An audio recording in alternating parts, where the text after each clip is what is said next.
Hello everyone, my name is Roman Kim and my colleague name is Delvinda Sinkhorana. Yeah, today we're going to talk about the art, about the Russian art, about one of the greatest artists in the world, Ilya Repin. Yefimovich Repin. Yes, let's firstly start about his biography. So, Ilya Repin was born in 1844 in a little city in the Russian Empire called Chuguyev. From the early age, he started interest about the art, especially from his mother. He was influenced. Yes. In the Russian Empire, the fact there's some less people educated. Of course, it's the problem of the universal education. Yes, it was the 19th century. Yes. And his mother was kind of teacher, and he educated him, not only him, but also the village persons, little kids also. Yes, yes. And from the early ages, he was influenced by his mother about the art, and he was like terrified about the magic of colors, how the colors and can do many things. Yes, and it's very interesting how his first artworks was the orders from the local priest when he wrote the sacral icons for 5 rubles for each. Yes. It was kind of a beginning of his professional work of the professional artist. Yes. Okay, After that, he admitted to the Imperial Academy in St. Petersburg of Arts. He studied there 8 years, and after that he got the grant to visit Europe, and in like 1971 he started to visit France and Italy, where he first visited the France Expressionist exhibition. Yes, and he's kind of influenced by Expressionists, yes? Yes, there's more influence about the Expressionists, because when he first visited this, he was like, it was really great for him, and he even started to make paintings in expressionist genre. Yeah, and it's also I wanted to note that Ilya Repin is notable that he kind of mastered many genres of that time, and he was like not perfect, but he was very good at every genre that was popular at that time. It was kind of his gift from the God. Okay, in the religious Russian Empire, it may be something like that. Okay. Also, we need to note that another important aspect of the life of the Ilya Repin was the передвижничество. The wanderers. Yes, in English. Yes. It was kind of movement of the artists, of the musicians. Yes. Composers. Writers. Yes, writers. That main idea was that art shouldn't be kind of this egalitarian about the beauty, about the aesthetics. It should be about the real people, about the reality, realism. Yes. And we can say the socially engaged. Yes, we can say that it was social engaged art of the 19th century. One more interesting fact about the Repin is when after the Expressions exhibition, as Roman said, he started to make paintings in this genre and other. But the one thing was dissatisfied him in the Expressionist art, the lack of meaning. The lack of realism, as we said, the reality and the engagement of the art should have a meaning and reality. Yes, and also interesting how art should have a meaning, and he was also against the artificial beauty, we can say. His famous quote was everyone has his own notion of beauty, but mine is in the reality. And it shows very much of his kind of career and his path as the artist. And he really likes to describe the normal people and the rural people. Yes, not normal people, we can say kind of people that were in the shadows of this egalitarian art. The usual people from the streets, the poor people. For example, the famous painting Burlaks on the Volga. Yes, as you discussed in the... Yes, as I discussed in the class. It was maybe one of the first representation of these kind of people that were very much unrepresentative at that time. Now we are slightly moving to the paintings of the Ilya Yefimovich Repin. Yes, which we will discuss today. We chose 2 paintings in the genre of historical realism. And the first painting is the Ivan the Terrible and his son Ivan. In Russian it is... Ivan Grozny, evil son Ivan. So, we will start with the story of this picture. You will see it there, this painting. So, the story of this painting is the myth and the story which occurs in the Russian Empire, that Ivan the Terrible, the Tsar of the Russian Empire. I guess it was the Moscow Empire, if I'm not mistaken. Yes, and after that in St. Petersburg, there's a rumor about this. Yes, and it was a famous story that Ivan, son of the Ivan Grozny, died under strange circumstances. He was maybe, some have said he was kind of poisoned, but from other version was that his father killed him. The Ivan the Terrible murdered his son. Yes, but the reason and the main problem with that is that it's not kind of officially confirmed. It's one of the rumors, we can say. And Like myth. like a myth. And the problem with Ilya Repin, I guess we should start with the influence which this painting was given.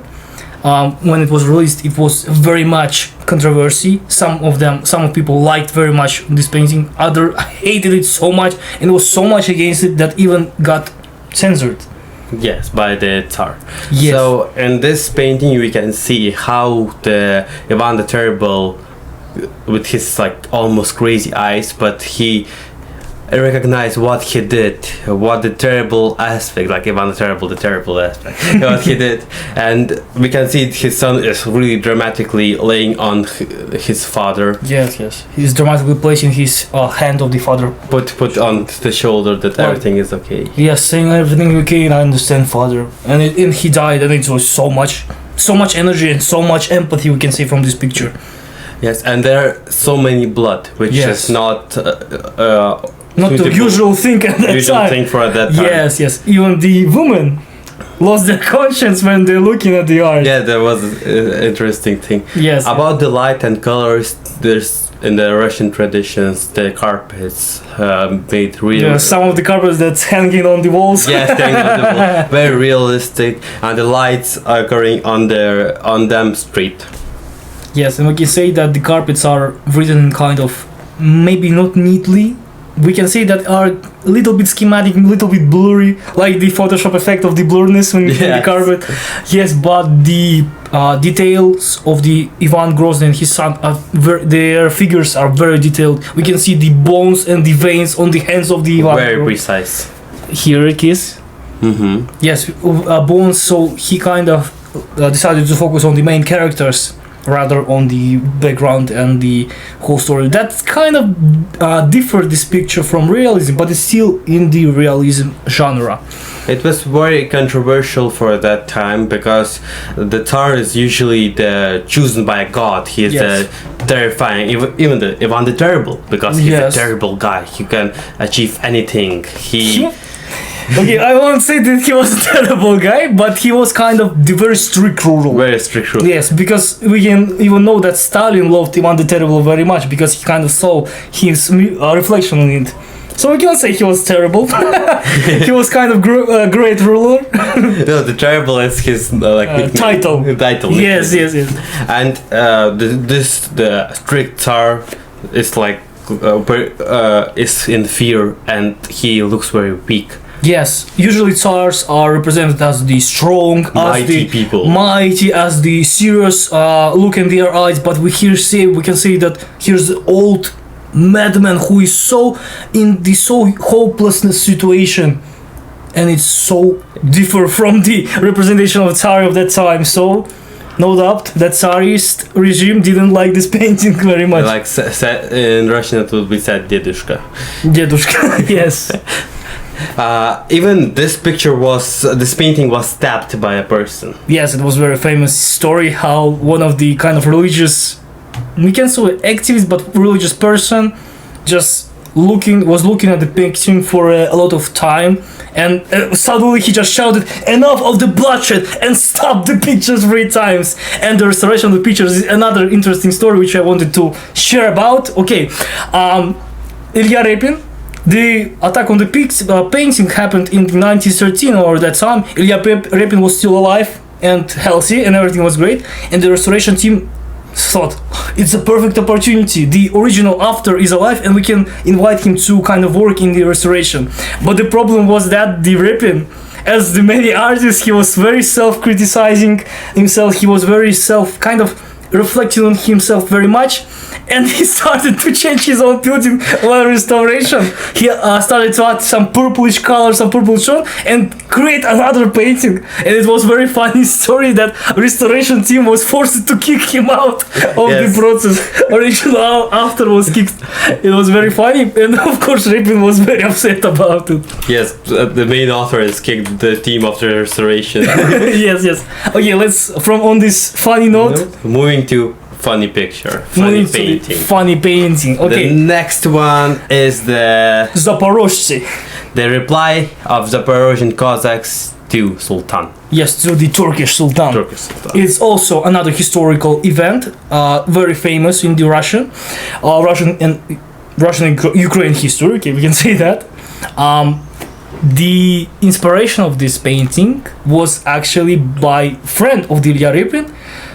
We can see him right in the middle of painting. The writer one. Yes. Yes, he was a pen. He was a writer in the reality too, and he is the one who read this kind of copy of this letter to the Ilya Repin, and Repin liked this idea and liked this letter and this situation so much that he wanted, in his mind, I wanted to paint it. And it's interesting to note how Repin kind of painting his pictures, because pictures of the Ilya Repin are kind of resemble the movie. How he for example, he painted this picture for about 11 years, even more.